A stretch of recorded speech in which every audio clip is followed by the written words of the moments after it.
మంచిగా ఆడి గెలుచుకున్నావు.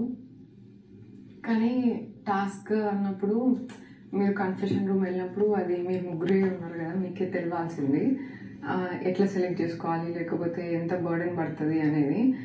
చీఫ్ అంటే అదే కదా, లీడర్షిప్ క్వాలిటీ ఉండడం, స్పాంటేనియస్గా చెక్ చేసుకోవడము, ఏదన్నా వెంటనే అనాలిసిస్ చేసుకొని చేయగలిగేంత కెపాబిలిటీ ఉండాలి అనేది నా ఉద్దేశం. అప్పుడు ఒకటి నువ్వు ఫెయిల్ అవ్వడం వల్ల మొత్తం నలుగురు నీ తరపున నించిన వాళ్ళందరూ ఫెయిల్ అయినారు పాపం. సరే సెలెక్షన్కి నీకు టైం లేదో ఏదో అని అన్నా, అట్లీస్ట్ బయటకు వచ్చిన తర్వాత నువ్వు నీ టీంని కూర్చోబెట్టుకొని నువ్వు ఫస్ట్ టైం తీసుకొని ఆలోచించుకొని ఇది ఎట్లా డీల్ చేయాలని ఆలోచించి నీ టీంని కోఆర్డినేట్ చేసుకోవాల్సిన అవసరం ఉండే. నువ్వు ఫ్రస్ట్రేట్ అయిపోయి వెంటనే మొత్తం ఇల్లంతా స్పిల్ చేయాల్సిన అవసరం లేకుండే. యాజ్ ఎ చీఫ్ నీ టీం మీదకి కూడా అదే ఫ్రస్ట్రేషన్ కానీ అదే డిసప్పాయింట్మెంట్ కానీ స్పిల్ చేయాల్సిన అవసరం లేకుండే. లీడర్షిప్ క్వాలిటీ అనేది అదే, మనం బర్డెన్ తీసుకొని మన టీంకి అర్థం చేసేలాగా చెప్పి వాళ్ళని నడిపించడమే మన లీడర్షిప్ అనేది. సో నీ ఏజ్కి నీ దానికి నువ్వు చేసినావు, బట్ నాకు అనిపించింది అట్లా చేసిందంటే బాగుండు అని. Okay, first of all confession room లో అయితే నాకు తర్వాత కూడా నేను వీకెండ్ లో కూడా చెప్పిన, నాకు తెలీదు కన్ఫెషన్ రూమ్ లో మాట్లాడొచ్చు. అండ్ అది నాకు యాక్చువల్ గా షాక్ గా వచ్చింది. సో అలా స్ప్లిట్ సెకండ్ మాట్లాడలేదు, కరెక్ట్. నేను సారీ కూడా చెప్పిన, సారీ గైస్ కానీ బయట వచ్చాక నా క్లాన్ కి నేను డిసప్పాయింట్ చేయలేదు. కూర్చోబెట్టి మాట్లాడినాము, ఇలా మాకు వచ్చింది, ఇవి మా రెస్పాన్సిబిలిటీస్, ఇవి మేము మాట్లాడుకొని ఎవరు ఏం చేస్తారు హ్యాండ్ రేజ్ ద్వారానే అది డిసిజన్ వచ్చింది, ఎవరు ఏం చేసుకుంటారు. నేను ఎవరి మీద రెస్పాన్సిబిలిటీ తోయలేదు. In fact carpet cleaning, bedroom cleaning, rest room cleaning, garden cleaning, kitchen utensils cleaning అన్నీ నేను చేస్తాను. తర్వాత అరే నా వల్ల అవ్వట్లేదు అని మా క్లాన్ చేస్తారు. అండ్ ఐ హోప్ నేను నా క్లాన్కి డిసప్పాయింట్ చేయలేదు ఇప్పటిదాకా అయితే. So I understand, me point కూడా కరెక్టే, మాట్లాడాల్సిందేది. సో మనకి రెస్పాన్సిబిలిటీస్ వచ్చాయి, మేము హెడ్ అప్ హై ఆ రెస్పాన్సిబిలిటీస్ తీసుకున్నాము. అండ్ ఇప్పుడు కూడా హ్యూమిలేషన్ అనేది అది తర్వాత వస్తుంది. ఆ హ్యూమిలేషన్ ఐ థింక్ నా క్లాన్ కి నేను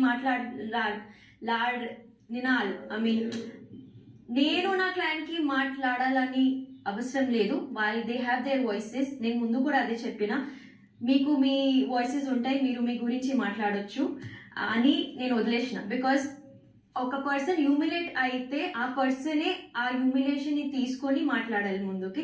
అందుకే నేను కాకపోతే హ్యూమిలేషన్ ఇవన్నిటికంటే కూడా పవర్ అనేది నువ్వు కన్స్ట్రక్టివ్ ఉంటుంది, డిస్ట్రక్టివ్ ఉంటుంది. సో పవర్ నువ్వు ఎట్లా యూటిలైజ్ చేస్తావు అనేది చీఫ్ డెసిషన్ అది. సో నువ్వు ఎక్స్ప్లెయిన్ చేయాల్సిన బాధ్యత నీకుంటది, ఎట్లా దాన్ని హ్యూమిలేషన్ గా తీసుకుంటావా, లేకపోతే మనకి టాస్క్ ఆ స్టేజ్ లో మనం ఎంత పేషెన్స్ తోని దాన్ని మనం తీసుకొని ఫినిష్ చేస్తాము. టాస్క్ అకంప్లిష్మెంట్ అంటే అదే కదా. ఇప్పుడు నేర్చుకొని చేసుకున్నట్టే అది టాస్క్ గెలిచినట్టు కాదు కదా. నేను ఎంత తొక్కినా సరే, నువ్వు ఎంత ఎమోషన్ కంట్రోల్ చేసుకొని నువ్వు ఆ టాస్క్ ని ఫినిష్ చేసినావు అనేది నువ్వు టాస్క్ లో గెలిచినావు లేదా. ఇప్పుడు ఫిజికల్ టాస్క్ లో నువ్వు గెలిచినావు, నువ్వు నీకు ఫిజికల్ గా నీకు కనిపిస్తుంది అండ్ నువ్వు దాన్ని బట్టి గేజ్ చేసుకుంటావు కదా. నేను ఇక్కడ బలం వాడినా లేకపోతే ఇట్లా అని గేజ్ మెంటల్ టాస్కే కదా ఇది కూడా. సో అప్పుడు నువ్వు అదే అర్థం చేపించి చెప్పాలి, ఇది హ్యూమిలేషన్ కి దీనికి సరే జరిగింది మనకి, దట్ ఈస్ ఫైన్, కాకపోతే ఇది వన్ ఆఫ్ ద టాస్క్ అని చెప్పగలిగేంత అండర్స్టాండింగ్ ఉండాలి. Bigg Boss house and task ఏంటిదనే అండర్స్టాండింగ్ ఉండి దాన్ని హోల్డ్ చేసే పవర్ క్యాప్చర్ చేయాలి చీఫ్ అంటే. నువ్వు మాట్లాడుకో, నీకు హ్యూమిలేషన్ అయితే నువ్వు మాట్లాడుకోనని వదిలేస్తే అది నువ్వు గ్రూప్ ని హోల్డ్ చేసినట్టు కాదు అనేది నా ఉద్దేశం. ఐ థింక్ ఆ హ్యూమిలేషన్ పాయింట్ కి వచ్చేసరికి నేను వెళ్ళి ప్రేరణతో కూడా మాట్లాడినా, ప్రేరణ వాట్ ఎవర్ యూ డిడ్, మీరు చేసింది తప్పు అని.